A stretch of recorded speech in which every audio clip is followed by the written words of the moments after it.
with the webinar When Bad Things Happen to Good Video. Sorry about the cheesy name of the title, but I wanted to kind of convey that there are things that happen in post-production from a conversion perspective that are bad things, and not necessarily all video should be subject to those bad things. So we're going to talk about quite a few things today, and it's kind of thinking back to when you're a kid, and your mom would say, well, my little Timmy would never do that. No way he would ever do anything that bad. Well, yeah, maybe Timmy's a bad kid, maybe he's not, but there's things that go wrong, and everything looked great when it was shot or in the original file, but for whatever reason, when you tried to go over the top with it, when you tried to send it over the pond because they need a PAL-based standard instead of a NTSC, you have all sorts of things. You have conversions that stutter. You have residual combing. When you went to a progressive state, the filmic look was lost. So for whatever reason, that artistic intent of the 180-degree shutter angle with that 24p, that beautiful filmic look is lost. It looks like a telenovela or something.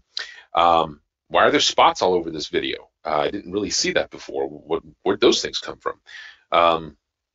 Lines are not straight anymore. They're just bobbing up and down, or they're jaggy, or what's going on with that? And then why do these stock shots just not look right? They played great at 2997i, but why don't they look good at 24p, or why don't they look good at 50p or 59 or 5994p or whatever that progressive or other frame rate is? So I'm going to talk about those things, and hopefully what we'll gain by the end of this webinar is a good understanding of some of the frame mechanics things that have to be considered whenever you're making conversions. So we're going to take a look at some examples of some problem video.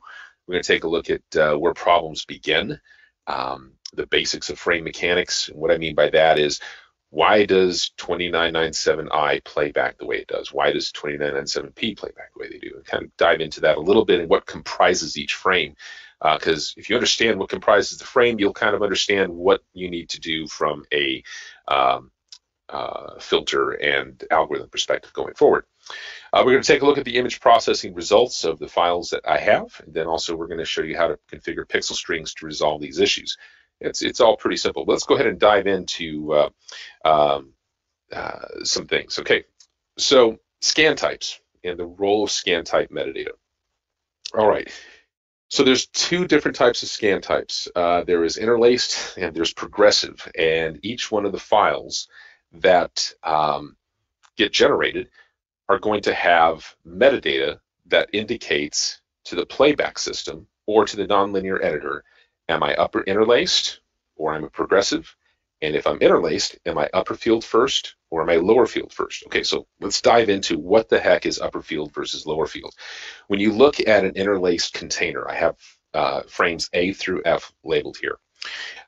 You're going to have images that exist in two fields. So when you do a capture of 5994, that doesn't typically mean, if they say 5994i, okay, well that I means interlaced. And it's not 5994 interlaced frames per second, it's 5994 interlaced fields per second. That means that there are two fields for every frame. So a 5994i in fields is actually 2997i frames per second. So it's always good to keep that in mind, field rate versus frame rate. And so when you look at interlaced containers, you have this upper field and you have lower field. Typically, HD material is going to be upper field first. So otherwise, in time, when the image was captured, this picture here was captured before this picture. And that's going to be the case for every single frame. This one happens first in time, this one has second in time, so on and so forth, all the way down the line. So you have to keep that consistent. If you don't, if the metadata says that it's lower field first when in fact it's upper field first, you're going to have problems, and I'll show you exactly what those problems look like in a second. The next thing is progressive video. And progressive video is exactly that. You only have one image per frame, and it is, there's no combing, there's no interlacing, there is no splitting of difference of time or anything between upper and lower field. Why? Because there's only one image that's going to be packaged into the container. Now, there's a third one that I have here. It's called Interlaced PSF, Progressive Segmented Frames. And what happened there is that I think it's Sony that developed it. They took a way of putting progressive frames into an interlaced container, and they basically doubled the images. So this progressive source is doubled in the upper field and in the lower field, and the resulting image is just basically progressive inside of an interlaced container. This field rate is only 2997 versus in the true interlaced world, the field rate is 5994. That's if we're using 2997 as the basis. So that gives you an idea of what you're dealing with. So some people will say, well, it's 5994. Well, is it really? Is it truly 5994 fields per second? Or is it 2997 progressive images just packed into an interlaced container? So you kind of got to understand that you have these differences that have to be considered. Now I'm going to go ahead and switch over to my workstation so I can show you some examples of this. Okay, so the first thing I'm going to start with is the source file, and I'm going to go ahead and do a media info on this so you can see it. This video says it is 2997 progressive. Okay, so I should have no field difference between the images whatsoever. It should just be progressive images, no combing, no nothing. Let's take a look at it. Well, clearly that didn't happen. If I look at this, if you look at this video, you clearly see interlaced content. Okay, so most systems are going to trust that metadata, and they're going to say, okay, you told me it's progressive, it's in the metadata as progressive, I'm going to treat it as progressive. And so what happens with that? Well, I went ahead and created some outputs so you can see what the implication is of that video being labeled progressive when in fact it's interlaced. And I'm going to start with this one here, which is 5994. Now, this is 5994p. Let me go ahead and show it in Inspector really quick, and you'll see this. This is 5994 progressive. Now, if I start stepping through this, you'll see that we have an absolute mess. This is a tripled image. You can see that there. You have 3 A pillars there. And the image has this combing all over it. And that's not a progressive image. I think everyone would agree with that. This is unusable, completely unusable. Okay, so let's take a look at another one here. We're going to do one with bottom field first. So let's say we went ahead and said, okay, it's interlaced, but we messed up and called it bottom field first instead of upper field first. Now, if you remember back when I was showing you the diagrams, you have the 2 fields on top of each other, and the upper field happens, in the case of HD footage, the upper field happens earlier in time than the lower field. But if you tell the system that it's bottom field first, when in fact it's upper field first, this is the result. If you notice, you step back a frame, and then you jump forward, back a frame, forward, back a frame, forward. And this is what happens. So if you do a conversion and all of a sudden you've got video that is doing this type of stuff, you have the field order out. And it's a, if I just press play and hold it, it'll judder. Every single frame will judder. But at least, you know, it does move forward. But yeah, that's what's going to happen when you get the field dominance wrong. Now, finally, when you override the metadata and you tell it that it's upper field first, and you tell it, basically you do it correctly, you just get your 5994 frames. Now, Tachyon, when it does the deinterlacing, we turn field rate into frame rate, and I have a diagram that I'll go over in just a bit about this. But whenever we do the deinterlace, we always preserve as much motion data as possible. That way, when you're taking something to another frame rate, we have a great starting point. We didn't throw away half the information. Okay, so that is that. There's a couple of other things I'll show you with that. So for example, if I do a downsample to 23976, and let's see, let's go ahead and do this one. This is if you don't tell it that it has incorrect metadata. This is saying, okay, just put it in and do the conversion to 23976. And if you notice, you have all of the combing, and it looks terrible. But again, once you do the metadata override, and you tell it, hey, no, in fact, this is interlaced upper field first. These are results. Now, this is 23976, so if you notice there is motion blur on this. That's because Tachyon automatically calculates frame accurate motion blur whenever we're starting from a higher frame rate and going to a lower frame rate. So this is intentionally blurred like this because 24p needs motion blur, otherwise it will look juddery, stuttery, and it's just not a pleasing effect.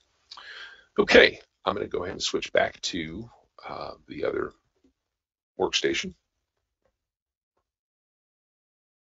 Okay, so let's talk about SD interlaced video problems.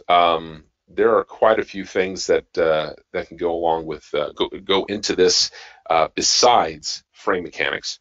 So, for example, there can be chrominance noise from a bad 420, 422 tape transfer.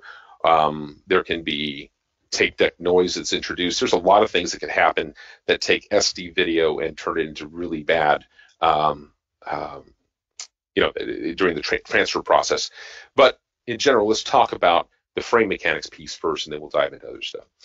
So I mentioned in the video that you saw that we do turn field rate into frame rate. And so if we look at the top here, we have an original asset that is interlaced.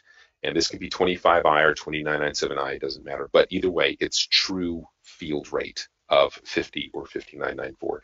You have an upper field and a lower field. In this case, because it's standard def, lower field is going to happen before upper field. So it's bottom field first with standard def, upper field first with high def. And so a lot of other deinterlacing solutions are just going to take this frame rate and create images based on that frame rate. So otherwise, yes, this is 25i, but I'm going to go to 25p by getting rid of half of the information. So a comb filter or just discarding fields, that type of thing, that's going to give you a resultant progressive image stream that is the same frame rate, but it's half of the amount of data. So when you want to take older standard def footage and you want to do upresing and you want to do all sorts of other things to meet new delivery requirements, you need to have as much information as possible. Well, a lot of other deinterlacing tools are not going to give you all the information. They're going to give you half of the information and present it as progressive, and then you're starting with less information to create new assets. With Tachyon, the way we deinterlace is we take each one of these individual fields and they become their own progressive images inside of Tachyon, or we can output them as 5994, as you saw with the car video I just showed you. This is you can call it 100% vertical resolution, call it whatever you want, but basically we're taking this field rate, it becomes frame rate, and this gives us a lot more information to work with whenever we're trying to work through the conversions, or even just produce a progressive asset. That way it can go over the top without going through a broadcast system. So I'm going to go ahead and show you some interesting standard def stuff that will be helpful. So let's take a look at this source here. And this is standard def. I'll go ahead and blow it up. Now, a lot of things wrong with this video, and we'll go through them as many as we can. First of all, when I step through, you can certainly see some aliasing that's going to pop in. Well, it's already popped in right here on the bumper. If you see that, the comb should be horizontal, but because of the aliasing of the camera and a lot of CCD cameras from the 1990s and 2000s have the issue of aliasing. So you have those almost diagonal lines that popped in. You can see them on the emblem. You can see them on this tail light. Then you have this chroma crawl that happens. So I'll just step through so you can keep seeing this. You have chrominance that popped in right here on this C pillar. One thing to look at is that the roof line looks pretty good. If you look at these lines, they just look like they're combed. Not a big deal there, but again, this is the source, so it's what you would expect. Just keep going through a little bit more, just to give you an idea of what we're dealing with. Okay, so I mentioned some other deinterlacers. I'm going to go ahead and use a typical deinterlace here. This was used, this is a competitor's product. I'm not going to say who. But if you look at this now, if you look at this line on the bumper, this one's not too bad, but this one certainly has some aliasing. The chrominance certainly is still there. If you look at this here, but also just look at this roof line and watch it as I step through the frames, and look at these power lines as I step through, and you'll see what I'm talking about. That is the typical aliasing that you will see with most deinterlacing technologies with standard def video. It doesn't seem to matter if it's, you know, well shot or not. Look at this awning right here. If you watch this, watch the waves on it. This is just what happens because the footage is aliased. Okay, now I'll just do a quick comparison. Tachyon 9, our latest release, we have anti-aliasing filters in our deinterlacing process, and although we're not perfect, we do a significantly better job of maintaining edges than typical deinterlace technology. So this is your typical deinterlace. If you look, just watch this roof line right up here, and there's the Tachyon deinterlace. Typical Tachyon. You look at the chrominance here on the C pillar,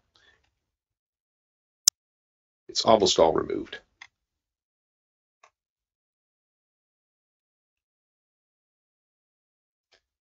There are some things that we can't control. You know, there's some aliasing that's going to be so far gone that we can't really do much about it. Oh, one other thing, I did have dark energy denoise pass turned on this as well. You can see the compression blocking on this trunk, and over here on this back of the car, that is without it, and that is with the denoise. So it's significant improvement in the image, especially if you're going to start creating lower bitrate deliverables with this. But yeah, you can see a significant difference. Look at this awning here. If you look at these power lines up here, and of course the roof line up here. So those are some of the issues that we encounter on a regular basis with our technology, and with Tachyon 9, we're able to remove a lot of the problems that plague standard def footage in archives. Okay, so I'm going to move on to telecine patterns. Okay, so what's a telecine pattern? Well, you start with a 23976 video image. So we have 4 frames, A, B, C, and D. And what we need to do is we need to take that filmic 23976 and we need to turn it into something that will play back in a broadcast container, 20997i being the target we're talking about. So there's 2 ways to do it. There's one that we do 5:4 ratio, which means that we're going to take 4 out of 4 frames, we have 5, and we use this little pattern that's called telecine, and it is frame A gets put into the upper and lower field. Frame B gets put into the upper and lower field.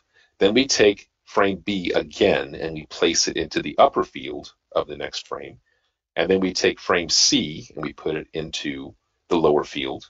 And then we take C again and we place it in the upper field. Frame D goes into the lower field, and then we duplicate frame D, upper and lower field. So when they say 5:4 ratio telecine, that's what we're talking about. It's also known as 3:2 telecine, and the reason why it's called 3:2 telecine is because you have 3 progressive frames. You have the A, the B, and the D frame, and then you have 2 interlaced frames, the BC and the CD.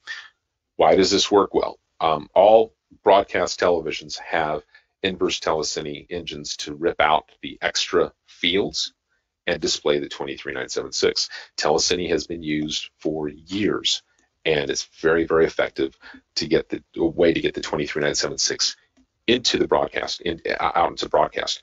Now, there's one other pattern. It's called the 2224 pattern, and what they do with that is they basically just they duplicate the progressive frames into the upper and lower field in this way. So AA, they just put A, B, C, D, and D, and it winds up looking progressive. People will say, well, it's progressive inside the 20997i. No, it's still interlaced. It's just that they've duplicated the frames, so it's technically PSF, and they just, every 5th frame is a duplicate of D. Now, Tachyon has the ability to recognize both these patterns, and it automatically removes them whenever it encounters them.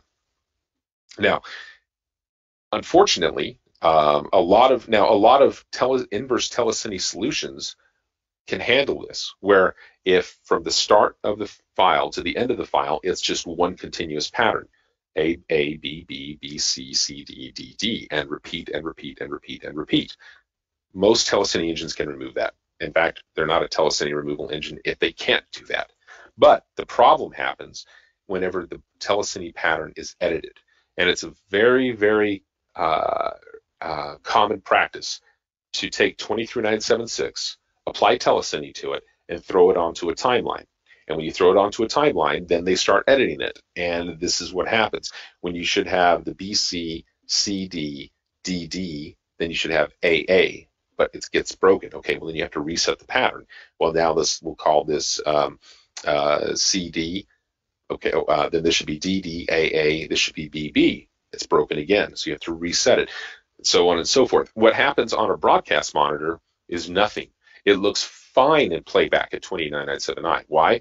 Because the deinterlacing engine, the televisions, the inverse telecine engine in the televisions can handle this kind of thing. It's the nature of 29997i. But when you want to create progressive images, this isn't an easy thing to do because of that broken cadence. Tachyon, for years, has had the ability to look at these patterns and say, oh, this thing is broken. I've recognized where it should be. It's not there, so we're going to go ahead and correct it for you. So this is Tachyon won a Engineering Excellence Award from the Hollywood Post Alliance because of our ability to extract from complex patterns the video essence of 23976. Okay, that just kind of shows you that where it should be and then where it wound up. Okay, so composited cadence errors. Let's take this another step further. So now what did Timmy do this time? All right, well, he's in trouble because this happens a lot.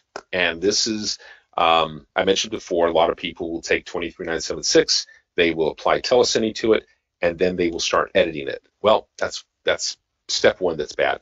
Now they compound it by doing composites, and then they don't match the cadence whenever they do the composite. And this is the result. So you have a mat, which is at BC, and then you have the composite, which is at AA. And then you just roll forward in the sequence. So BC, CD, DD, AA, BB, BC. Well, that's fine, except for the composites on AA, BB, BC, CD, DD, AA. Now, there is going to be a point where they overlap. No, not in this case, not at all. So if I just do a regular inverse telecine pass and I focus on the mat, I'm going to create combs in the A area, but the B is progressive. And it's just going to happen, it's just going to continue. You're going to wind up having the composite with residual combing. Now, this is also what Tachyon won the Engineering Excellence Award for. The only way to fix this is to rotoscope out those interlacing lines, those combs. And there's no way anybody is going to rotoscope, millions of hours of content. So you have to have a solution for that. And so, and Tachyon certainly does. And I'll show you an example of that video right here. Switch over to the other system. Okay. Let's take a look at the source first. Here you have this is all telecine edited, and you have a composite, and you can see in the background you have people that are progressive, and this gentleman in the front is obviously interlaced. And as I step through, now you have the gentleman in the front is progressive, and the people in the background are now interlaced. And so you have this translucent effect. Actually, there's a person over here as well. And I'll just step through so you can see how this switches. Now, everything's progressive at this point, which is fine. But now we return. The guy in the foreground is interlaced. The guys in the back are progressive, so on and so forth. I'll just keep going through it.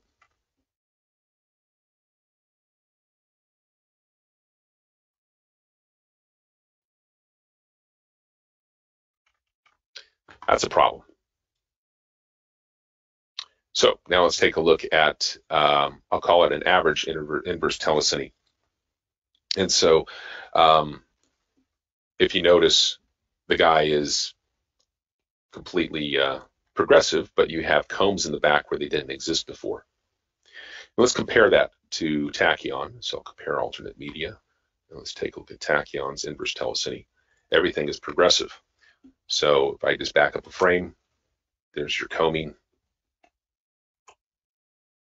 There's Tachyon.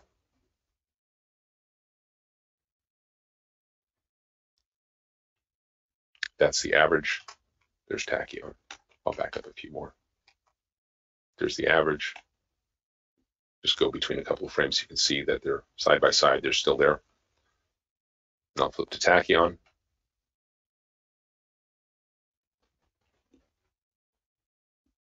There is, I'll take a look at the source so you can see exactly what we're dealing with here. Let me go ahead and go back to the source. There's one frame in particular that is worth going to. There it is. And I can compare this against the average inverse telecine. Oops. No, that one did it right. There's the one that I wanted. Shows the original. There's that. And this is frame 015410. And let's go ahead and open that up so you can see the difference between the two. Just one more time. And I'll compare that against Tachyon. There's no comparison. So we're able to fix that with what's called the residual combing removal, and I'll show you how to set that up inside of PixelStrings. But it's one setting. It's called residual combing removal, and it works incredibly well. Okay, the next thing that I want to mention is mixed mode. This is another nightmare. You know, Timmy's a good kid. He just has a lot of sides to him, and that's reality, especially if you're dealing with 2997i. And it's the ultimate nightmare for doing conversions, especially going over the top or even going over the pond. Either way, it doesn't matter. It's one of those things that you have to deal with. On a timeline, an editor can have this is 2997i, of course. They can have a 2224 pattern scene. They can have a 5:4 ratio scene right next to another 2224 scene, then have a broken cadence situation, and then stick in 5994 fields, and then a PSF scene. Each one of these is a different video essence. This one is 23976, 23976, 23976, 23976. This one is 5994p. This one is 2997p. This is 5994p. And I say everything in progressive because whenever we do a conversion of anything, we always take the assets to a progressive state before we take them to something else. It's just the way you have to do things. But you're dealing with different video essences, and the cool thing about Tachyon is that when Tachyon is looking at this, scene by scene by scene by scene, Tachyon is extracting this video essence, and we're going to deal with them differently based on the target frame rate. So, for example, if we're doing we're going to 25i, okay, then we're going to take this 23976 and we're going to motion compensate it up to 25, and then we're going to do a PSF to deliver 25i. For this 5994p section, we're going to take that 5994p, we're going to motion comp it to 50p, and then we're going to take the 50p and interlace it into the containers, into the interlace frame container. If it's 2997p, we're going to motion comp it down to 25p, double the frames, and then the 5994p will be taken from 5994 to 50, and then those 50 will put into the upper and lower field of each frame. Now, every one of those conversions is a different motion compensation setting. And when you put Tachyon into auto mode, it's going to automatically vary those motion compensation settings based on the video essence frame rate that we've extracted and whatever the target frame rate happens to be. Now, whenever you use things like the allow 2.2 insertions or the allow 2.3 insertions, that is going to tell Tachyon to not motion compensate all the way up to a 50p or 5994p frame rate to interlace it into the container. We're only going to go to the lower frame rates and then use doubling of the frames or doubling of the fields, doubling into the fields to be able to get that delivery with as few artifacts as possible without affecting artistic intent. If you don't use the allow to 2 options or the allow to 3 options in your interlaced deliverables, or frame double and allow for 6 for progressive high frame rate doubles, you're going to wreck the artistic intent of the filmic footage. It's just going to happen. Your filmic scene is going to look like a telenovela. It's going to look like a home movie. And I'll show you that in the interface in a bit. And there's tooltips all over the interface to make sure that you're prompted to do those if necessary. Okay, so what happens when you have an unfixable asset? It does happen. It's going to happen. And the best way to explain that is to show some video. But here's a good example of this. If you start with 5.4 telecine, and for some reason someone has done a combing of the video and just shoved it onto a 23976 timeline, what's going to happen is you're going to have, I couldn't do a complete overlay of this image, so I had to just do half and half. But you're going to bake these 2 frames, these 2 fields together, and they're going to be stuck. And once it has been, this 5.4 telecine has been turned into a progressive image through a transcode, not a transwrap, a transcode. Once that's happened, these images cannot be split apart into upper and lower fields anymore. It's just the way it is. Now, I have another example of that for interlaced, and that happens a lot too in the interlaced world, where you have a 25i source or a 2997i source, and they've done a transcode to a progressive frame rate, not a transwrap. Transwrap would have been okay. Transwrap is just messing with the metadata. Like that car video I showed you initially, it said that the metadata was progressive when in fact it was upper field first. That was just a transwrap that changed the metadata from interlaced upper field first to progressive. If you actually do a transcode though, like you want to go from DNX to ProRes or MXF XDCam to JPEG 2000, whatever it is, as soon as you do that transcode, you're baking those fields, you're combining them together, and you're burning it into the image.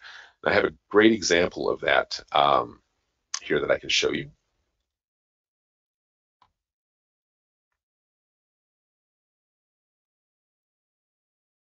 Okay, I'll get to the boat, because there's a boat here that's really, really good. I landed right on it.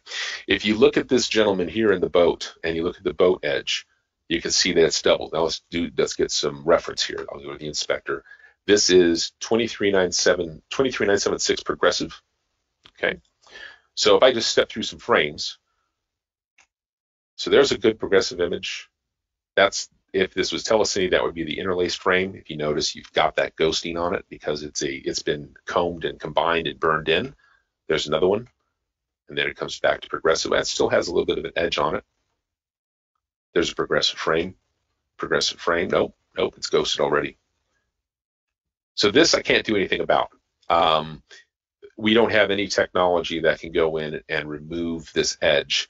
Might be a nice play for artificial intelligence, but as far as being able to see any difference in any fields, there are none. Why? Because it's progressive. It's already a single image. There is no time difference between upper and lower field. It's baked in, can't do anything with it. The best thing you're going to get out of this is stuttery video. And this is a case that just can't be fixed. And it happens a lot. We run into this a lot, and there's a lot of footage that we see that comes across our desk that's, people ask if we can fix it. And the answer is, sorry, no, we can't. We hate telling people no, but it's just kind of what happens sometimes. Okay, so let's talk about Tachyon a little bit in depth. Tachyon is that frame mechanics solution that, in an almost completely automated fashion, fixes every issue that you saw today.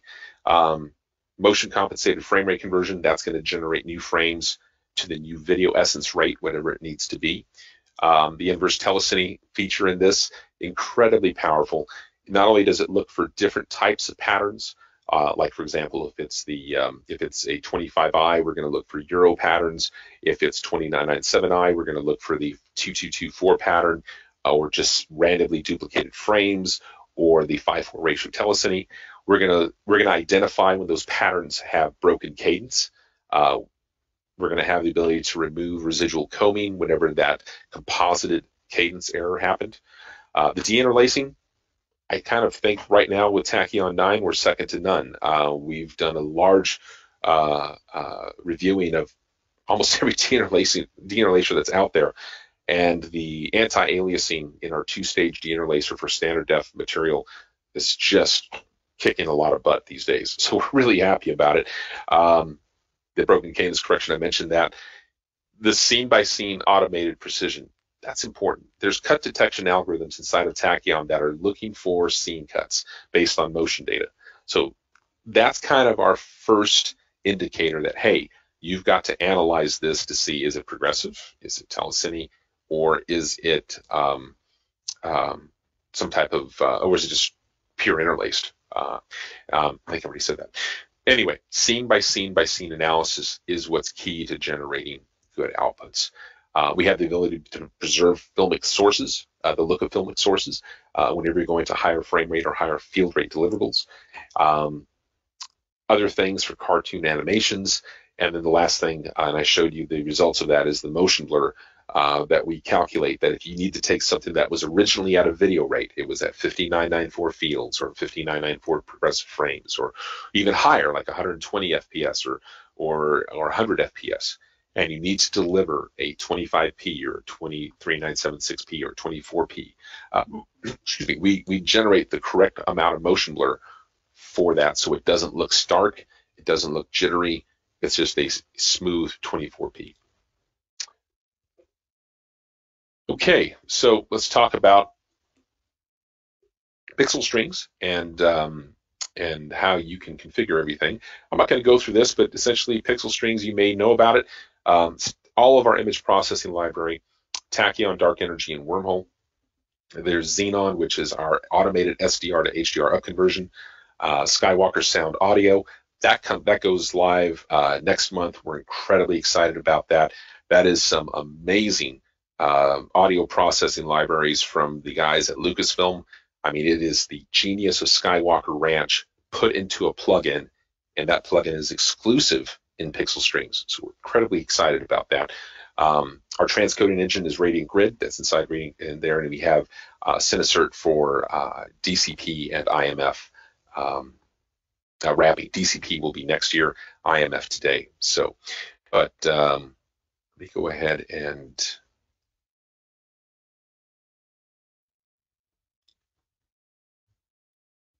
go into PixelStrings really quick.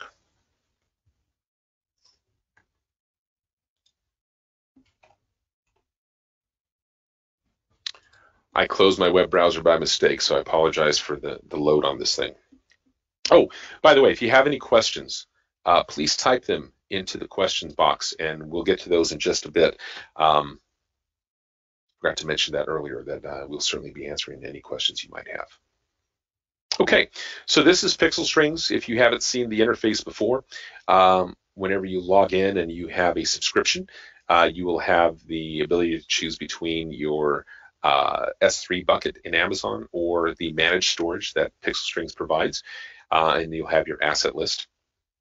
So I'm going to dive into workflows really quick because that's where everything happens. So I'm going to go ahead and select a QuickTime ProRes, and that's all fine. I'll go ahead and leave everything as is. Let's go ahead and go to Tachyon because that's where everything is going to happen for what we've been talking about. So first, there's a Tachyon conversion settings guide. So I'm going to go ahead and just do a frame rate list instead of selecting an asset. I'm going to say that it is, the input is a 2997, and we're going to say it's a mixed mode situation, and I want to go to 23978, and I click on Generate Tachyon Settings, and you get a little message up here saying that the settings have been imported, and it will be automatically set. So you have the inverse telecine pull down. We have a little explanation of it here if you want. Tooltip pops up and tells you exactly what's going on whenever you invoke this command. And then you have motion comp, everything's set to auto. And I don't have any output options checked. Why? Because it's 23976. I would have no reason to double any frames or do any 4/6 insertion with such a low frame rate. Now, if I wanted to go to 5994, let's see here. Oh, this is, I have to change my workflow because I am on a There we go. Now here's 5994. And let's see, so it's 2997 mixed mode, and it's 5994. I want to go to progressive. Mixed mode meaning it's an interlace container.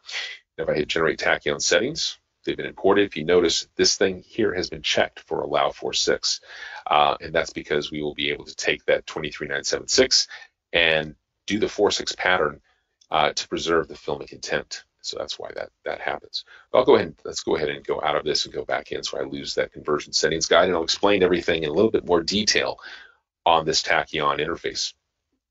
Okay, if you remember the car video where we had the 1 frame forward, 1 frame back situation that was going on, that was because the metadata was set incorrectly. If you remember, if we look at it here, we go back here to the vintage clip crop, and I go to source, go to media info. This says that it is progressive 2997. We know that wasn't the case. So here is where you set it. If you set it to auto detect, it means it's going to take whatever the metadata is. I can set it to progressive. I can set it to upper field first. I can set it to lower field first. If it's HD, again, typically you're going to do lower field first. Upper field first. If it's SD, you're going to do lower field first. If you get confused, just click on this here.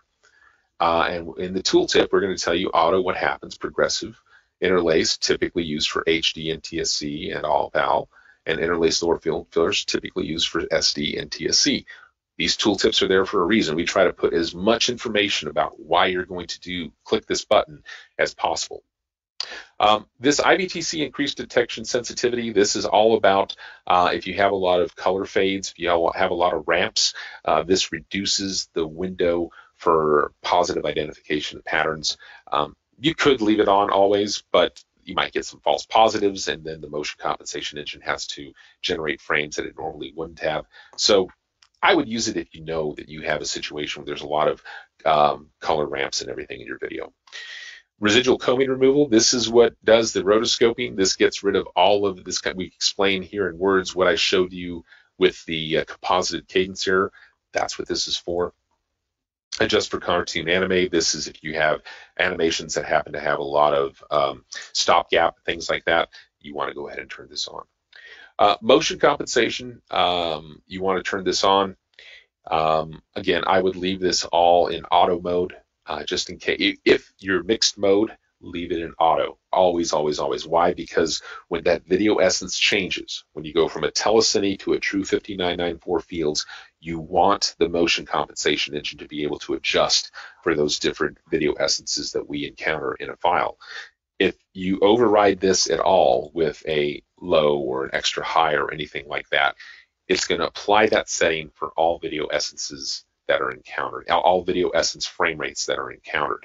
So it's just, if there's any question at all that there is not a pure, pure 5994 fields, pure 2997 PSF, pure telecine, I wouldn't make any adjustments in here. Output options, these are all about preserving the filmic intent of the filmic look and the artistic intent of the video. If I click on this tooltip, again, we explain why these things are important. 2.2 PSF, this is almost always used when going to 25i. If we happen to encounter any telecine, we're not going to try to go from 23976 all the way up to 50 and then interlace that in. As soon as you check this box that says, hey, Tachyon, don't go all the way to 50, just go to 25, and then we're going to do a 2.2 insertion, PSF insertion, to be able to achieve 25 interlace frames. So anytime you got a 50i or 25i frame rate, use that. For 2997i, I would use both of these. The reason why is that it's a 2997i could have a 2997p that comes in, and you just want to use PSF for that. But if you have a 23976 that comes in, you want to be able to use the 2.3 insertion. And again, if you click on the tooltip, we'll tell you exactly what we're doing and why we're doing it. Euro insertion, this is typically for going to 25i if you don't want to do any motion compensation. Adaptive insertion, this can be used in a couple of ways. If you don't want to use them in any motion comp and you want to go from 25 to 2997, this is a good option. Although it's not really used that much because our motion comp engine is so good. Progressive scene cuts, this is an important feature, and I'll put the tooltip on that. What happens with progressive scene cuts is that temporally we are affecting the cadence, so that way each scene, first frame, last frame, are progressive. Now, whenever you go from 2997i to 25i, otherwise 5994 fields to 50 fields, the math is going to line up to retain temporal accuracy that there are going to be blended cuts. That's just the way the math is. When you go from a 60 base to a 50 base, there's going to be blends of the cuts. The problem with that is people don't like to have interlaced cuts, either because they're pulling thumbnails, or they are editing, doing something. What progressive scene cuts does is anytime you have an interlaced output, it is going to force a progressive frame as the first and last frame of every scene. There's other technologies, they may call it smart cuts or clean cuts or something like that. That's essentially what we're doing. We're forcing it to become interlaced, whether it's a true field rate or it's a telecine pattern. We're going to make them progressive. In progressive output options, we have allow double frames and allow 4:6. And the reason why we have these for progressive is, let's say you have a target of 50p, but your source is 25p. I would never advocate going from 25p to 50p with motion comp. Two reasons. One, you're going to destroy the filmic intent. Motion blur is going to be lost. It's going to look like a cheap home movie. Number two, kind of hard to go from a very low frame rate like 25p to double the frame rate without generating artifacts. They're just going to happen. There's not enough motion data to go from 25p to 50p without creating artifacts. 4:6 insertion, that is analogous to 2:3 insertion. So it's kind of funny here. Allow double frames is analogous to allow 2:2. Allow 2:3 is analogous to allow 4:6. And allow 4:6 is basically you take the 23976, and if it's frame, let's say you have three frames A, B, and C at 23976. The pattern would be AA, BBB, CC, DDD, etc., etc. So if you were to take a 2:3:5:4 ratio telecine pattern file and you de-interlaced it and just combine and just sorted out the fields, it would look like a 4:6. That's just how that works. Okay, a couple of other things in dark energy. The things that you saw on that Tupac video, enable crow and noise removal was on, and also just the power spatial amount. I think it was set to extra low when I created those files. Gets rid of all that extraneous noise. Yeah, I think that's it there. So I can talk more about these other things. I guess I'll talk briefly about Xenon. Xenon is our partnership with Technicolor. This is automated SDR to HDR upconvert. It is amazingly accurate, anything from 500 to 2000 nits. There's 3 presets in here, and these presets were, an HLG comes out very soon, which is nice. That'll be in the release this on the 30th. And you have 3 presets that you can select here on this. And basically what they did was they took their best colorist and said, if you were to tone map this, what would you do? And they gave them a bunch of assets, and then they had machine learning to teach the software how to do this color conversion. And so the colors are spot on accurate, and you're just taking it from 100 nit SDR to up to 2000 nit HDR automatically. And it's a really, really amazing process, fully automated. Of course, we pair it with our dark energy denoise, because you can't do an SDR to HDR upconvert without addressing noise, and you can combine it with Tachyon to do it all in a single render. So there's a lot of power in this. So, okay.